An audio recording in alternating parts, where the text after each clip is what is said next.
ये सारे सर नेज़े पर चढ़ाकर ढोल और ताशे नगारे बजाते हुए कि हमारी जीत हुई है, बज़ाहिर वो ये लोग समझते थे। और वो फिर वो वहाँ से जाने लगे। अब वो जंग से भी काफ़ी थक गए थे। आदमी काम धंधा करता है तो काफ़ी थक जाता है। जंग से हमने कभी जंग तो की नहीं, लेकिन उलमा फरमाते हैं कि जितना आदमी 10 दिन का काम करे उससे ज़्यादा आदमी जंग में थक जाता है। जंग में काफ़ी थक गए थे, भूख काफ़ी लग गई थी। ऊँट उन्हें ज़िबा किए। ऊँट ज़िबा करने के बाद सालन पकाया। अब भूख काफ़ी लग गई थी। देख जब उन्होंने देखी तो एकदम ऐसी बास आने लगी। कि खाना किसने पकाया है? अरे भाई हमने पकाया है। कि इतना गर्म खाना, ताज़ा खाना सड़ भी गया? इतना गर्म, इतना ताज़ा, इतना अच्छा खाना कैसे सड़ गया? बनाने वाला कौन था? बात के इतना बड़ा लश्कर था, जब वो खाने के लिए इतना भूखा था, इतने भूखे थे वो लोग कि दो एक लोगों ने तो दो एक लुकमे खा ही लिए। जैसे लुकमे खाना थे, खाना इतना कड़वा था कि उनको उल्टियाँ हो गई। ताकि हमारे बस की बात नहीं है, डेग की डेग उल्टी कर दी। वहाँ से चले, रात हो गई थी तो कूफा, यानी अभी बहुत दूर था। कूफा यानी एक गाँव का नाम। करबला एक मैदान था जो कूफा से बहुत दूर था। करबला से फिर वो कूफा की तरफ रवाना हो रहे थे। कूफा में कौन था? कूफा में यानी वो गवर्नर था इब्ने ज़ियाद। अब वो जाने लगे, बीच में एक गांव था, गरीब गांव था, लेकिन उस गरीब गांव में एक बहुत बड़ा अच्छा सा एक महल टाइप घर था। यजीद ने सोचा कि रात का वक्त है और फिर हम यहाँ मुकाम कर ले तो अच्छा है। जाते हैं कि ये घर का मालिक कौन है? एक ज़ईफ़ा, एक यानी एक बूढ़ी खातून बाहर आती है। कहा कि भाई मेरा घर है।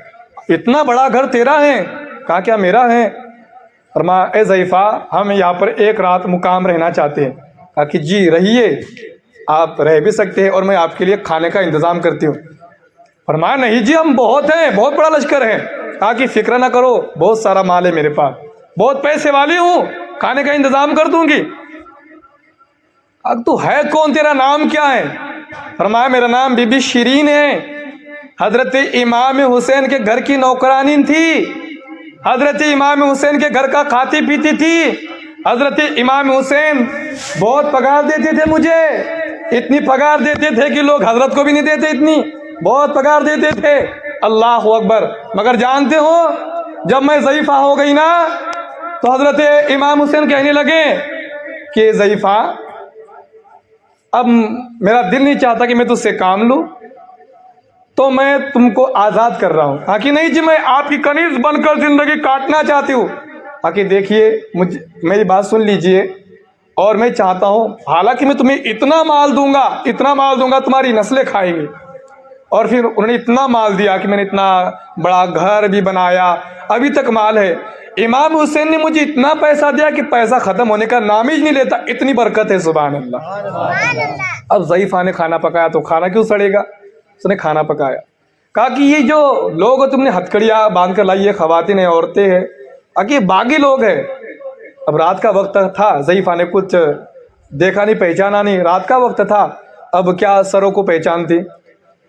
फरमाया मैं इनके लिए भी खाने का इंतज़ाम करती हूँ। कहा कि नहीं, ये लोग अच्छे नहीं है, बागी है, यजीद के दुश्मन हैं। कहा कि सुनो, चुप कर, इमाम हुसैन के घर की नौकरानी हूँ। वहाँ का हाल ये था, वो लोग दुश्मनों को भी खाना खिलाते थे, वो लोग दुश्मनों को भी खाना खिलाते थे। मैं इनको खाना खिलाऊंगी। किसी ने इशारा किया, चुप कर, हमें तो मिल रहा है फुकट का खाना, क्यों जबरदस्ती क्या कर रहा है? ज़ईफ़ा खिला रहे, खिलाने दो, जा भाई, हमें भी खिला, इनको भी खिला। पूरे खाने का इंतज़ाम किया और उन खातून यानी उन औरतों को भी बिठाया, बैठो यहाँ पर अदब के साथ। कहा कि खाओ ना, तुम लोग खाते क्यों नहीं? फरमाया हाथों में हथकड़ियाँ है। अल्लाह अल्लाह, हाथों में हथकड़ियाँ है।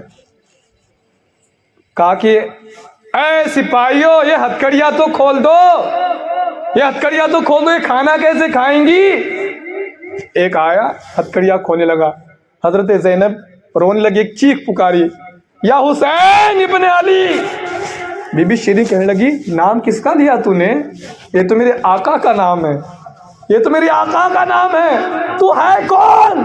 फरमाया मैं इमाम हुसैन की बहन ज़ैनब हूँ, और ये जो सर देख रही है इमाम हुसैन का सर है। फरमाया ऐ इमाम हुसैन, मैंने तो आपसे कहा था कि आप मुझे आज़ाद कर रहे हैं, मगर जब मैं अपने गांव जाऊंगी मैं बहुत बड़ा महल बनाऊंगी, आप जरूर आना मेरी दावत पर।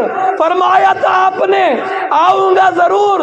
मैंने कहा था अकेले मत आना, अपने खानदान के साथ आना।